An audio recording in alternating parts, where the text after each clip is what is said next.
The first place we visit is Chong Kopitiam, one of the famous kopitiam in town. Taste of the coffee is so delicious. If you go to Klang, you should try it. The second place that we visit is Station Kereta Api Klang.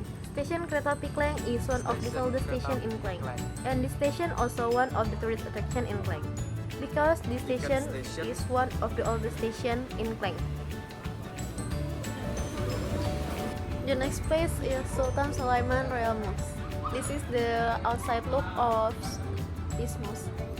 This mosque is one of the biggest mosques in Klang and built by Sultan Sulaiman. This is the inside look of this mosque, and the interior is very impressive.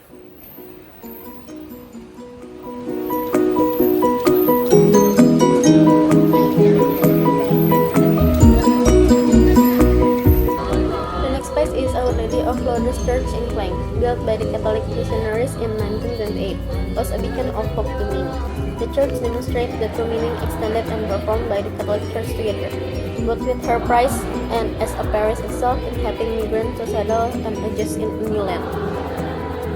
The next place is Little India, lined with shops on both sides of the road and with stalls spilling onto sidewalks and back alley. Visitors are well truly spoiled for choice when it comes to shopping in Little India, Klang. Shop and stall here almost everything you can think of, from traditional clothing, textile, jewelry, and accessories to garland made of fresh flowers, home decor items, and scrumptious Indian delicacies. The next place is Sri Sundraja Perumal Temple. This temple is located in the royal town of Klang and is just a stone throw away from the Little India.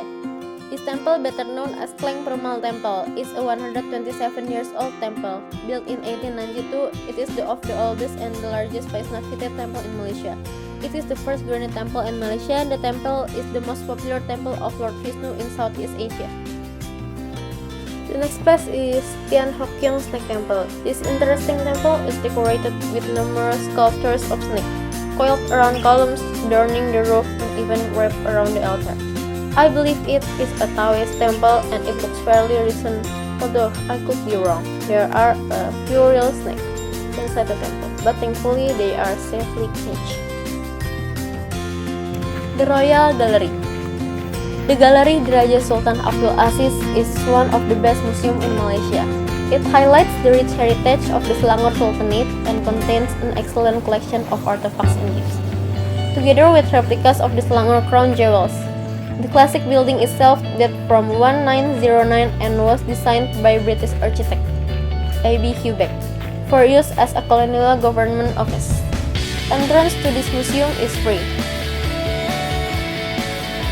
You should visit this museum when you go to Klang, because in this museum you can find the history of Selangor Sultanate.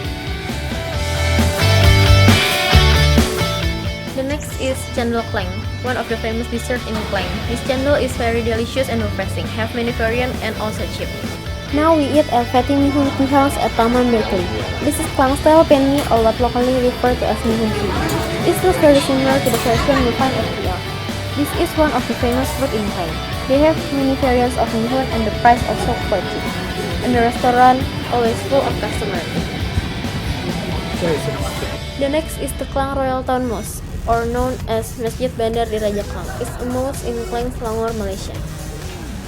The mosque is located at Jalan Pasar on the banks of the Klang River, giving the image of floating mosque.